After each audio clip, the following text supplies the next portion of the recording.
Hello everybody, welcome back to Conor here, all Leeds TV, and I am back here with your Millwall versus Leeds review.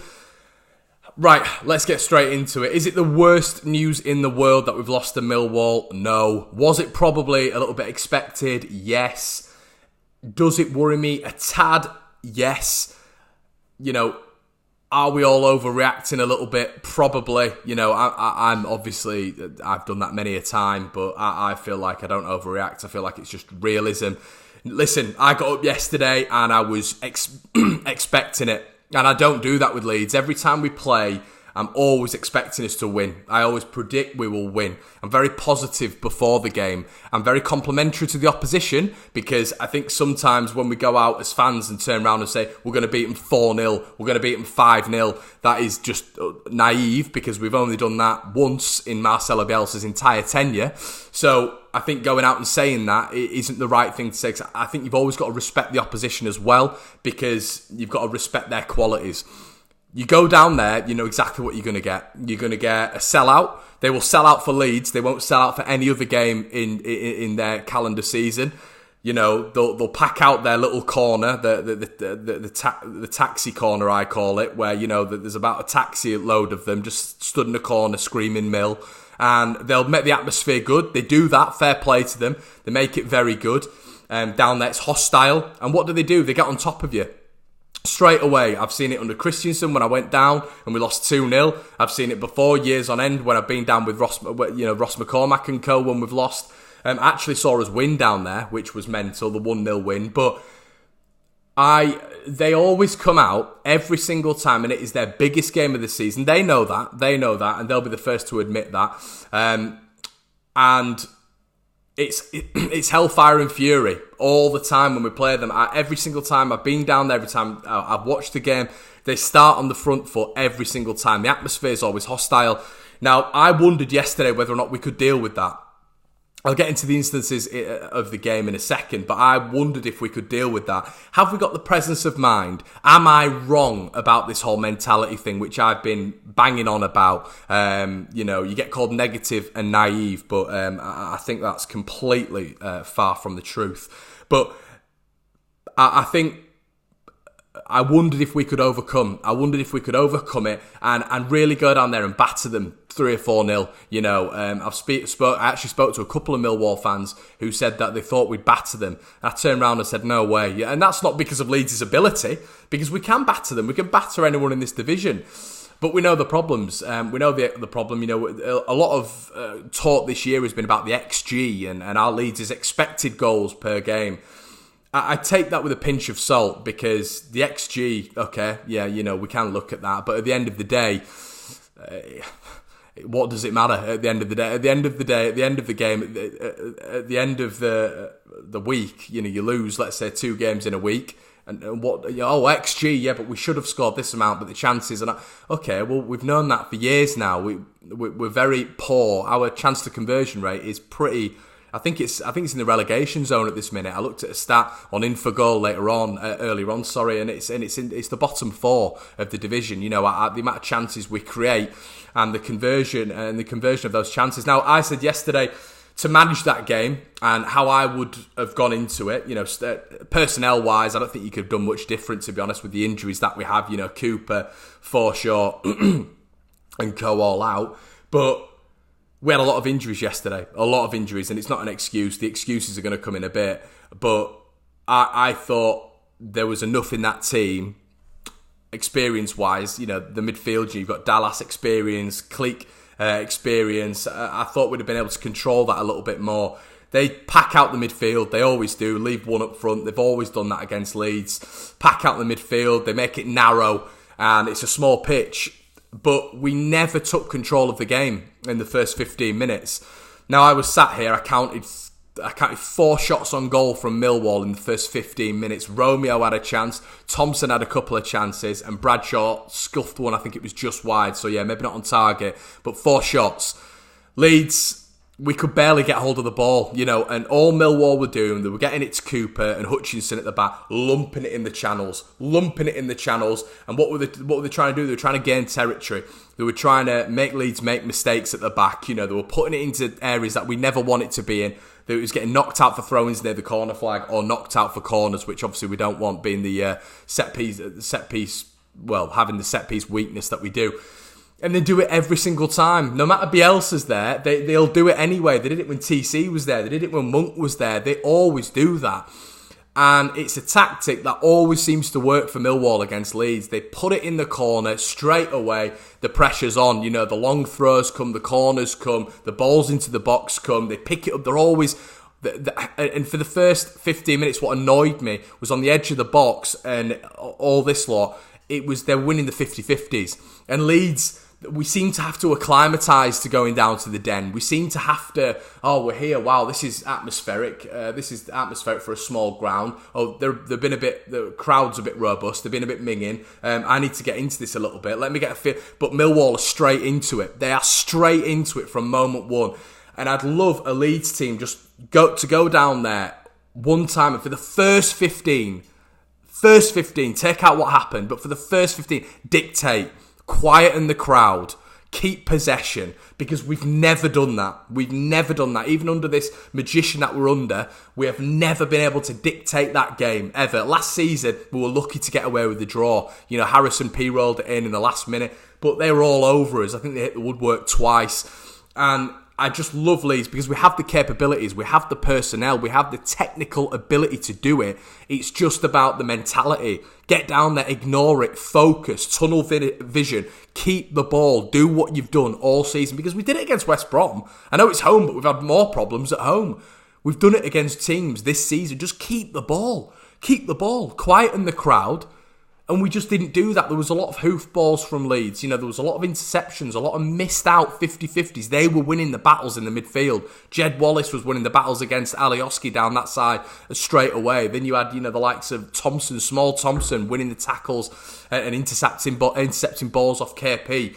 And he was clearly doing that Johnny Williams role, that that Charlton had deployed on Phillips, where he was just in and around Phillips all the time, trying to force him into mistakes. And that is a tactic, because Phillips, I didn't think, was on point again yesterday. He didn't really control and dictate that midfield and that pivot role, but I don't think the entire team did. And it's been a fault for me this entire season. I don't think there has been, I think, you know, you could maybe put Cooper. I think Cooper's been excellent this season. I think he's bettered his performances last season, which is a tough order.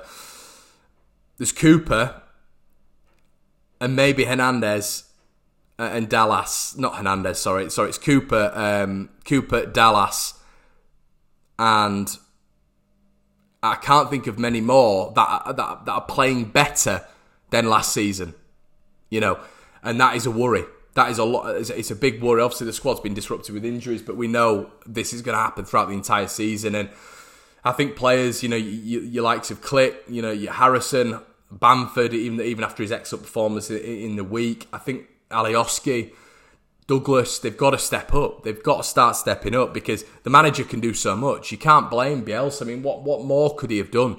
The squad is injury-ridden, but you've got to stand up to them. And I felt for the first 15 were bullied again. You know, they were on top, they were physical, all this sort of stuff. And then, obviously, the incident happened. Now, it's an absolute embarrassing decision. I mean, there's so many facets to it as well. Berardi gets nutmegged, or he gets the ball muddled where, you know, come on, clear it straight away. It gets muddled in his feet. Obviously, they rob it off him. They get in the box, and Bradshaw knows exactly what's going to happen. Is he going to score anyway? I mean, he's in a great position. He's about 3 yards ahead of Berardi. Berardi's trying to get back into him. But this is at the point where Tom Bradshaw decides to fall over. Phillips is covering him. It's just a joke. It's a joke decision. That's just nowhere near a red card. It's nowhere near a penalty. They took it away, and, you know, the game is against Leeds. But I think what I was trying to sort of reiterate was, naturally, we can't do anything about that situation. We can't do anything. The refs are absolutely awful at this level. But I think what annoyed me is the fact that we weren't able to control the game. So they weren't, obviously every situation they're able to dictate, they're lumping the balls in the box. But if Leeds had kept hold of the ball, if Leeds had been, diminishing their confidence by just keeping the ball, rolling it round, creating chances, we wouldn't have ever been in that position. And it's a ridiculous thing to say in a sense of, well, how can you predict that sort of situation? And I understand that. But it was just how that 15 minutes were under so much pressure, intense pressure, that I could feel something was coming. And I think that's where the frustration lied, in the fact that, they kept winning the 50-50 balls. There was 50-50 balls down there. The ball was lumped into the side. They won the 50-50. They then won another 50-50 with Bradshaw when he was able to sort of nibble it past Berardi, but nowhere near a penalty. A joke of a red card. And it changed the game, didn't it? It changed the game, and obviously they got the second. It was actually a brilliant finish, a fantastic little deft touch. And then obviously Alioski scored in the second half. We changed it round a little bit. He took Costa off. Listen, Costa wasn't great. He wasn't great, and I'm his biggest fan. I really am his biggest fan, but I don't think we played to his... I said this the other night, people on Twitter were saying to me, Costa wasn't great, was he? And you love Costa. Well, I do love Costa, yeah. I think in any championship season he's been phenomenal. The quality's there. He's only 25 years old. We don't play to his strengths. We do not play to his strength. There was an occasion, and well done if you can remember it. Leeds were coming forward. There was Harrison on one side. Bamford had the ball, and Costa was running forward. So he'd play the ball in front of me. We get the ball. It's 3-on-3. This is before they scored as well. We're going forward. I think it culminated in a Dallas shot wide, but we're going forward. Bamford's got the ball. Play the ball in front of him. Let Costa run onto it, and then they're in trouble. They're in big, big trouble then. Bamford plays the ball behind him. Then Costa has to check back, get it back. Defenders recover. And this is the little margins for error. People talking about Costa. He puts in the effort. He was putting the effort in for for every time they were coming forward. The problem is, when Wolves used to play, what they would do is they would get it in the middle. Neves would get it in the middle, and he would play the ball over the top for Costa to run onto. Costa wants the pitch in front of him. He wants the ball in front of him for him to run onto, because he's going to beat them with pace. You saw it midweek with Bartley. Bartley, he couldn't handle his pace. Every time the ball was sort of... because Leeds were under so much pressure in midweek, we were playing the ball over, and it was actually the best way to play, because Costa was able to run onto it, and that's where you saw Costa have the volley at goal. That's where you saw Costa put 2 of the balls in against West Brom. It's no good playing the ball behind him, and we kept doing that. We did that with him against Charlton as well. Dallas sort of would ignore him and come inwards, and then what they'd be able to do is they'd double up on him, because we'd ignore him. There'd be a clear pass there to Costa. We'd ignore him. We'd come inside, and then they'd double up on him. So he's not able to do anything. A lot of people... Yesterday I'm watching him, and it's frustrating because he's isolated. He's completely isolated. He gets the ball out there. They double up on him. There's no support. There's no support with him at all. It's like, Costa's going to get it. He's going to be able to skin someone. Ayling wasn't offering any support in that 15 when he got the ball, or that 30 when he got the ball. There wasn't anything there. There wasn't any overlapping. And you've got to take that into account. It's not just Costa. It's the support. The guy can't win games by himself, but he's a match winner. He's got that quality. But you've got to play to his strengths. You have to play to his strengths. And is he going to be right in Bielsa ball? Is he going to be right? I don't know. At this moment in time, I'd probably say no, because the system doesn't fit him. It doesn't fit him. We don't get the ball. It's all about him getting the ball and passing inside and passing backwards and all this sort of stuff. Helder Costa's game is to get the ball and run at them. That is his game. You play the ball over the top to him, he'll run onto it. You play the ball, you just give the ball to him on his back foot. He's going to be able to take the man on in a 1v1 situation. You can't give him situations and not offer him support when it's 3-on-1, which it was yesterday, or 2-on-1, and expect him to come up with a miracle. You saw against West Brom how good he is in 1v1 situations, and when you put the ball over the top. And unfortunately, we didn't give him those situations yesterday. I thought when they dragged him off, obviously Alioski got the goal. So you can't turn around and say, well, he should have dragged Alioski off instead. But I'd love to see Douglas and Costa. When will that happen?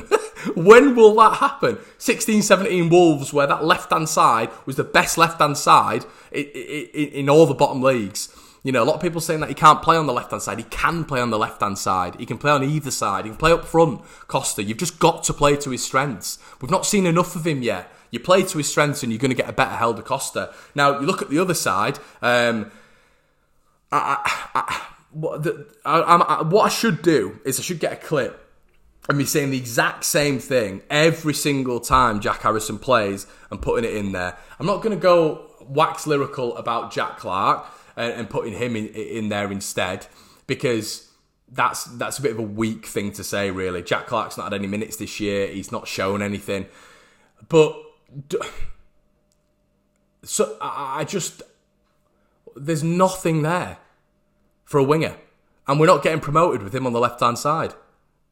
It's just not happening. It is not happening. He's not good enough. He's not good enough. He's not good enough for a top six side for me. He's just not good enough. And the people who defend him are people who defend him because he's a Leeds player, which is admirable. I think he seems like a great lad. He seems like a wonderful lad. I've seen him interviewed. Lovely lad, down to earth, works hard. But he's not good enough. He's not good enough. And that is the be-all and end-all. And we're sort of relying now on a 34-year-old man to come back and hit his peak, which you look at statistics-wise, that doesn't happen with people of his age. Is this going to be the dip of Pablo Hernandez just because of his age? But then you've got Harrison. Harrison's got to step up, In these past 3 games, I do feel, we're all doing this Costa-Harrison comparison for some reason. But Costa's shown more in 3 games than Harrison has in probably about 20 games for me. Shown more promise. He cannot cross a ball. He cannot take a man on. He gives way too many fouls away. Way too many fouls away. He's always, when he's trying to be defensive, he's always all round the player. He's kicking at the heels and stuff like that. And they'll just go down. Any touch the field, they'll go down. Did it against West Brom in midweek. Can't defend. Can't attack. He's so inconsistent with even just small passes inside. He got the assist yesterday, but... I don't want to go too... Did he get the assist or was it Click? I can't remember. Sorry, it's gone out of my head, but I remember seeing someone said that he got the assist. It might have been Click, I can't remember. But even if he did get the assist the other day, he didn't do enough in the game. He doesn't do enough in the game, and people can't turn around and say, well, he got an assist. He got, he's done this well, because you've got to look at the whole fabric of the game, and that left-hand side is so weak, again. Alioski scored, great, okay, fantastic. I like Alioski, I always will do. He scored, 2 in his last 2. But I feel when Douglas came on, there was a composure in that back line. He gave a ball away in the middle, which was a hospital pass, Douglas, but I just feel he's so much more sensible and intelligent on the ball. Alioski and Douglas together as a hybrid would be fantastic. You'd have energetic, you'd have a little bit of spice, then you'd have composure and calmness on the ball as well. But I'd love to see Douglas and Costa on one side, but that doesn't seem to be something that Bielsa wants. Maybe they're not performing in the right way. But we've got to get it right. Ben White was fantastic again. But we've got to get it right. And it's got to get better. Yeah, we're only 2 points off the top, but we can see it slipping in, can't we? We can see the similar things slipping in again. Hopefully that Berardi decision gets sort of rescinded. But I don't know, guys. I don't want to be overtly negative because I don't think it's the end of the world. But I think I just see... I don't see how we're that much better than last season, and that's a problem for me. Are we going to start going away to Birmingham and it's going to be a struggle? Are we going to go away to QPR? It's going to be a struggle. Do you know what I mean? Is that going to start creeping in? Because I thought it would happen yesterday with Millwall. I had a little inkling at Charlton as well. Just because it's the capital. We never do well in the capital. And I just think there needs to be, obviously a lot of people are saying, well, Ben White's been the difference, all this sort of stuff. I thought it'd have been great to see Nketiah earlier on yesterday, because I think, their defence was so slow. We'd have been able to play in and behind, but we just don't do that. We don't play in and behind. We play in front, and I think it sometimes can hinder us, but I'm just praying it changes a little bit. I'm praying we just stand up to teams like that a little bit more. There are going to be more games like this year. There are going to be more teams who are going to want to take a scalp in Leeds United and Marcelo Bielsa. We've got to be able to stand up to that. And games like those, I'm looking at Birmingham now. Birmingham's another one. Are we going to be able to overcome that last season? So that next game. So that's what I'm trying to do. I'm trying to compare from last season to this season. Played Brentford, beat them 1-0. Very narrow game. Could have gone either way. Wigan, was quite similar to last season when we beat them. Bristol City was obviously very similar to last season in the fact that we always seem to have a little bit of an edge. I'm looking at games now, like Millwall. like Charlton, obviously they weren't around last season, but it's games in that, in that comparison, that sort of team who we should be going away and beating, but we don't. And yeah, let me know what you guys think in the comment section below. Anyway, we're going to come back, we're going to fight, and hopefully there's going to be a little bit of a turnaround. But what I'd like to see with Leeds is a little bit more consistency now. Instead of it just being, win one, lose one, etc., etc. It needs to be a little bit more consistent. Let me know what you think in the comment sections below, guys. I'll see you in a bit.